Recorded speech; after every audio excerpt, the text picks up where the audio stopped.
Thank you for tuning in for the review of the best products available today. These models were chosen from a large variety of products based on their overall performance and review of thousands of consumers that have purchased them through countless hours of research, side-by-side comparisons. It's believed that the following products are indeed the best on the market today. Please take a moment to follow the product links listed below to each product for more information. Sit back and relax while you watch the best highly recommended products for this year.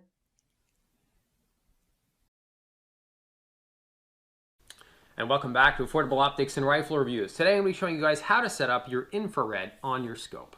So this is the final product. This is what it should look like. You do have to keep in mind a few key considerations when setting this all up, because you're going to be setting it up off of your rifle. It's just going to be a lot easier to set up, and you won't necessarily be able to get these Allen screws on if the scope is already in your rifle. So take that scope off of your rifle, take it out of its scope rings, and we're going to start setting it up. So this is what the final product should look like. All right, so the first thing we're going to start with is the scope. We're going to leave it to its lowest magnification. We're going to set the parallax down to its lowest amount. If you have a parallax-free scope, that's great. Next, you're going to wrap it in tape. So this one does come with some tape. You don't need to put very much. It's just essentially so that your screws from your the ocular mounting system doesn't scratch it all up, and it gives it something to grip onto. That's what you're going to want. So I just put 2 layers, and that was sufficient. You're going to want to make sure that it does fit the scope. So if your eyepiece is too big, it may actually not fit. So these will be the dimensions on the screen. So next step is we're going to be setting up one of these onto the tube. Now this isn't a 30mm tube. This is a 1-inch tube. So we're going to be putting this on the optic. Now normally you'd be used to setting these up for your rifle, but you're going to be putting this one on upside down. You're going to see just why in just a moment. Now while we're doing that, this system does take 18650 batteries. I recommend you get some pretty good quality ones, and that you make sure they're fully charged before even trying this out.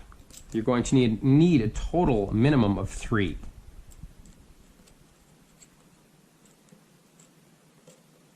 And if you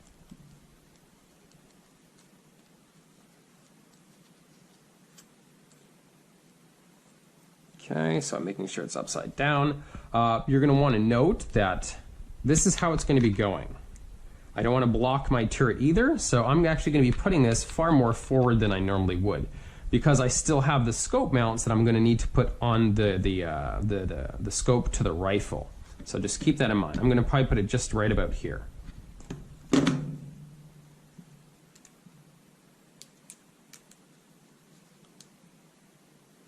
Now this doesn't need to be extremely tight. This isn't holding your scope to the rifle. It's just holding this camera system to the scope. Make sure this additionally is plugged in, or else, well, I mean, you won't have any video. Okay. Then we're just going to loosen this up, slip this in. We're going to tighten that up later with a screwdriver. All right, now this part is assembled. Now it's important to know your eye relief, because that's going to give you a ballpark idea of where exactly to mount this on your objective.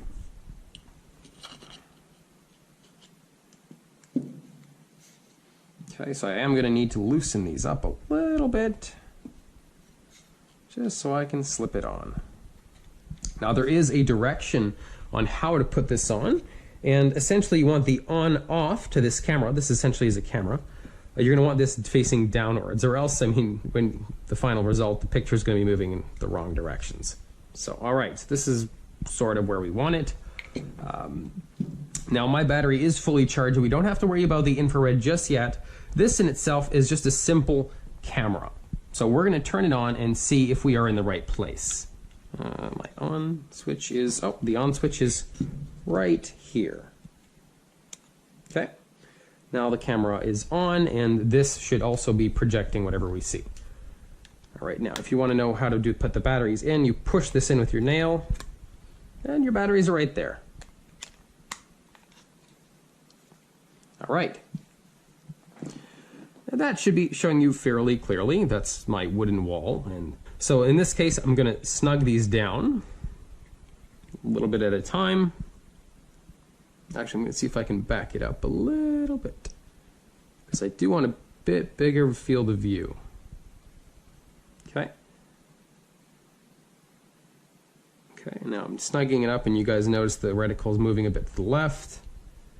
I'm going to do these all a little bit at the same time.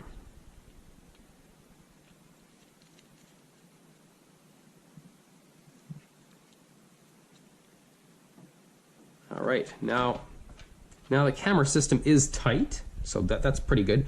Normally, I mean, this is the second time I install it, so I mean, maybe the camera is already set. So, additionally, diopter adjustment on the scope, you should be setting that completely all the way in, not all the way out. So, right now we have a camera that works. This is all good. The next step, all you have to do is set up the infrared. So right now, this is good to go. Okay.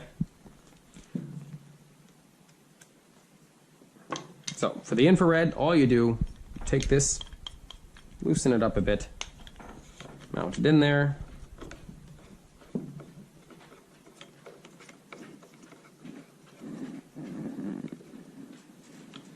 And you're going to slip the flashlight in here. Now, if you're not sure how to put the battery in, it just untwists like this.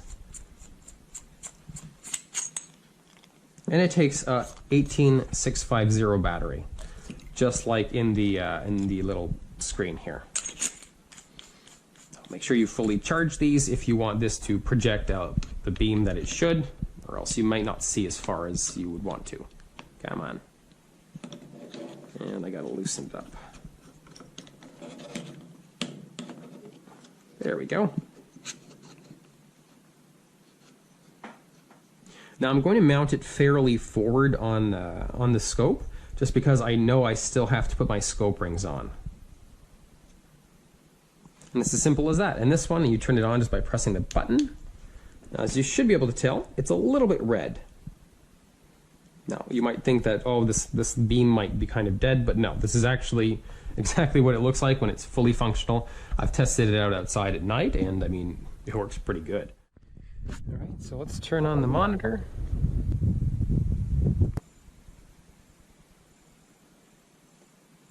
That's my mailbox. Now, if we set the parallax out further, we'll be able to make out that a bit better out in the forest.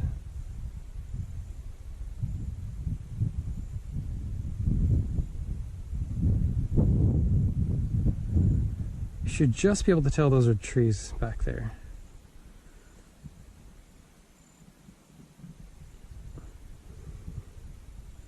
So this is what the product looks like when it's all done. I mean, it works pretty well. I tried this outside and it was pretty amazing. It was pitch black, and I mean, I could make things out very clearly with this infrared system. Anyway, after that, all you do is you mount this on your rifle as you normally would any scope, you level it, and away you go. If you're looking for any questions on troubleshooting, make sure all your cables are plugged in. For example, this one, the one behind the battery pack behind the screen.